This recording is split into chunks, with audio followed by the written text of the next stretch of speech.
बिस्मिल्लाहिर्रहमानिर्रहीम। मोअज़्ज़िज़ साफ़ी हज़रात, आप सबके आमद का शुक्रिया। मोअज़्ज़िज़ साफ़ी हज़रात, तकरीबन 1 माह होने को है बलूचिस्तान में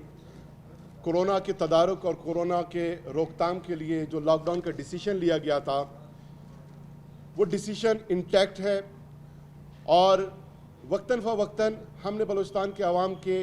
वसी तर मुफाद को मद्देनज़र रखते हुए लॉकडाउन के फ़ैसले के बाद स्ट्रिक्ट मेजर्स भी लेते रहे और फिर हमारे हवाम के ही मुतालबे पे, हवाम की ज़रूरत ही के पेश नज़र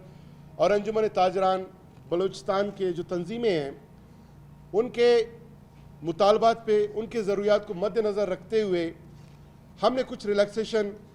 बलूचिस्तान के अवाम को फराम किए। इस ज़मीन में फ़ेडरल गवर्नमेंट के साथ भी यही SOPs हमारे जो है वो मैच कर गए। प्राइम मिनिस्टर साहब भी वाज ऑफ द ओपिनियन के कुछ सेक्टर्स को रिलैक्स कर देना चाहिए ताकि आवाम का जो मामूलात ज़िंदगी है वो भी जारी सारी रह सके और लॉकडाउन के जो समरात हैं वो भी आवाम तक पहुंच सकें। तो इस ज़मीन में हमने कुछ सेक्टर्स पिछले दफ़ा आपके साथ मैंने शेयर किए थे कि जिसमें फर्टिलाइज़र हैं, सीड्स हैं और वीट हार्वेस्टिंग के साथ जुड़े हुए जो लेबरर्स हैं, पेजेंट्स हैं, उनके काम और उन इंस्ट्रूमेंट्स की ट्रांसपोर्टेशन और मूवमेंट पे पाबंदी हमने लिफ्ट की थी। और इसके अलावा कंस्ट्रक्शन के शोबे से जुड़े हुए लेबर्स और शॉप्स जिसमें रेत, बजरी, सरिया और इस तरह के जो आइटम्स हैं उन शॉप्स और गोदामों पे भी जो पाबंदी आयद थी वो ख़त्म कर दी गई। और इसके अलावा जानवरों के चारा और परिंदों के लिए दाना और परिंदों के शॉप्स ताकि उनको खुराक फराम किया जा सके, उन दुकानों को भी खोलने की इजाज़त दे दी गई थी। और इसके अलावा खजूर का चूँकि सीज़न है, रमज़ान शरीफ के लिए वाफिर मिकदार में जो ट्रेडर्स हैं उन्होंने ख़रीदारी की थी, तो उनका ये मुतालबा था कि खजूर के ख़रीद व फ़रोख्त पे और शॉप्स पे जो पाबंदी है उसको भी लिफ्ट की जाए, जो हमने किया। और होटल रेस्टोरेंट्स में जो टेक अवे सर्विस है उसकी इजाज़त दे दी गई है, लेकिन डाइनिंग की कथन कोई इजाज़त नहीं। अब इस सूरत हाल में एक तो हवाम के 2 ओपिनियन हैं। एक मकतब फ़िक्र इज़ ऑफ द ओपिनियन के लॉकडाउन को स्ट्रिक्ट किया जाए और कुछ लोगों का ये ख्याल है कि लॉकडाउन को रिलैक्स किया जाए। ख़ुसूसन हमारे जो ट्रेडर्स हैं, ज़ाहिर है उनके शॉप्स बंद हैं और हमें उनकी मजबूरियों का अंदाज़ा है, एहसास है, लेकिन जो टॉप प्रायोरिटी है हमारी फेडरल गवर्नमेंट की या भी किसी सूबाई हुकूमत की, वो हवाम को कोरोना से बचाना है, बाहर सूरत बचाना है और आवाम के ताउन के बगैर ये मुमकिन नहीं। इसलिए हम आवाम से गुजारिश करते हैं कि अगर वो चाहते हैं कि मामूलात ज़िंदगी भी जारी व सारी रहें और ज़्यादा सख्ती भी ना की जाए, तो वो ताउन करें और अपने घरों में ज़्यादा वक्त गुजारें और गैर ज़रूरी तौर पर बाहर ना निकलें। हमने नोट किया है कि आवाम ये जो कुछ हमने रिलैक्सेशन दी है उससे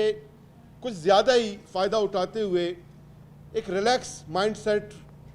की तरफ जाना शुरू कर दिया उन्होंने। तो अगेन हम गुजारिश करते हैं कि आवाम अगर इसको संजीदा नहीं लेती तो फिर हम जो पार्शल लॉकडाउन है इससे आगे बढ़ते हुए मुकम्मल लॉकडाउन की तरफ जाएंगे और हमें सख्त फैसले करने पड़ेंगे। बलूचिस्तान गवर्नमेंट ने फौरी तौर पे ये फैसला किया है कि हमारे जितने भी आवाम हैं जो घरों से बाहर निकलते हैं वो उनका मास्क पहना या शॉल पहना या कपड़े से अपना चेहरा ढांपना या मुफलर, किसी भी सूरत जो है नाक और मुंह को ढांपना, ये बलूचिस्तान गवर्नमेंट ने लाजमी करार दे दिया है और इसकी वायलेशन पे कानूनी कार्रवाई होगी। और इसमें ये कोई पाबंदी हमने नहीं रखी कि सिर्फ मास्क ही होगा, जिसके पास जो अवेलेबल है, कोई भी कपड़ा हो। हमारे जो सकाफती मुफलर शॉल्स हैं जिसे हम पट्टू भी कहते हैं, खेरी कहते हैं, आप वो इस्तेमाल करें। कोई अजरक इस्तेमाल करता है, लेकिन यह है कि मुंह और नाक को ढांपना बलूचिस्तान गवर्नमेंट ने लाजमी इसलिए करार दे दिया है कि खुदा न ख्वास्ता अगर कोई कैरियर है तो उसके ड्रॉपलेट्स की वजह से कोई और मुतासर ना हो, और अगर कोई कैरियर नहीं है तो किसी और से कोरोना जो है का जो इम्पैक्ट है, जो असरात हैं, वो उससे महफूज रह सकें। आज ही से इस हुकूमती फ़ैसले पे अमल दरामद शुरू किया जा रहा है और आवाम से गुजारिश है कि वो इन SOPs और डिसीशन का ख्याल रखें, इस पे अमल दरामद करें। इसके अलावा चूँकि लॉकडाउन के साथ ही बलूचिस्तान गवर्नमेंट ने यह डिसीशन भी लिया कि हमारे वो लो इनकम फैमिलीज़ के जो सुबह कमाते थे, शाम को खाते थे, डेली वेजेस काम करने वाले लोग, उनके लिए हमने राशन का बंदोबस्त किया। हमने उन्हें अकेला नहीं छोड़ा। इस ज़मीन में 1,53,000 फैमिलीज़ तक हमने फ़ेज़ 1 में राशन पहुंचाने का एहतमाम किया है। 76 करोड़ 50 लाख रुपए बलूचिस्तान गवर्नमेंट ने उसके लिए रिलीज़ किए हैं और जिसके तहत अब तक ये कल शाम तक के डेटा मैं आपको बता रहा हूँ कि 32,726 फैमिलीज़ में हमने राशन तकसीम किए हैं through deputy commissioners, through MPAs 22,253 दीगर जो है राशन मुख्तलिफ फैमिलीज़ में तकसीम किए जा चुके हैं। इसके अलावा फेडरल गवर्नमेंट के तवस्सुत से 1060 फैमिलीज़ में राशन तकसीम हुई है। अफवाज पाकिस्तान की तरफ से 1000 से ज़ायद फैमिलीज़ में राशन तकसीम हुई है और NGOs की तरफ से 30,000 मुख्तलिफ जो मुखैर हज़रात हैं, NGOs हैं, INGOs हैं, डोनर्स हैं, व्हाट्सएवर जो वेलफेयर के लिए काम करते हैं, उन्होंने 30,000 फैमिलीज़ में राशन अब तक तकसीम किए हैं, जो बनते हैं 86,865। फेडरल गवर्नमेंट का एहसास प्रोग्राम वो भी इसी ज़मीन में जो अवाम लॉकडाउन से मुतासर हुए उन तक फाइनेंशियल असिस्टेंस पहुंचाने के लिए उन्होंने ये पैकेज शुरू किया था, जिसके तहत कैटेगरी 1 में अब तक 1,10,387 बेनिफिशरीज़ हैं जिन्हें 1.23 बिलियन रुपीस से कुछ ज़ायद अब तक डिस्पर्स किए जा चुके हैं और कैटेगरी 2 में 34,420 बेनिफिशरीज़ हैं जिनको ये पैसे डिस्पर्स करने हैं एहसास प्रोग्राम के तहत, लेकिन अब तक 3,905 ऐसे बेनिफिशरीज़ में ये पैसे डिस्पर्स किए जा चुके हैं। कोरोना के जो लोकल स्प्रेड है, लोकल ट्रांसमिशन है, इस पे हमें भी तशवीश है, हवाम को भी तशवीश है और पूरे मुल्क में जिस तरह लोकल स्प्रेड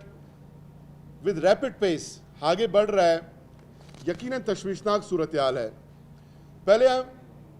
जो ज़्यादा केसेस अवाइल में सामने आए वो आउट ऑफ जो ज़ायरीन थे या ट्रेडर्स थे या वो लोग जो ईरानी ट्रैवलिंग हिस्ट्री उनकी थी, लेकिन अब कुछ ख़ुसूसन गुज़िश्ता 8-10 दिनों से हमारी लोकल ट्रांसमिशन जो है वो बड़ी तेज़ी से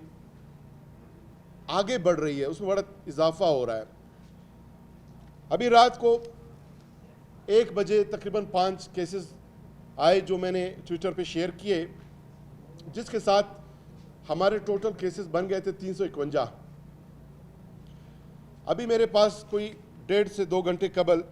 88 दीगर रिपोर्ट्स के नताइज सामने आए जिनमें 8 मज़ीद पॉजिटिव हैं और ये सारे लोकल हैं और ये कुल हमारे आज तक अभी तक जो तादाद बनती है कोरोना पॉजिटिव के वह है 359 और पहली दफ़ा ये हो रहा है कि जो ज़ायरीन या ईरान से जो लोग आए थे, ये उस लोकल आपका स्प्रेड जो है, जो पॉजिटिव केसेस हैं उससे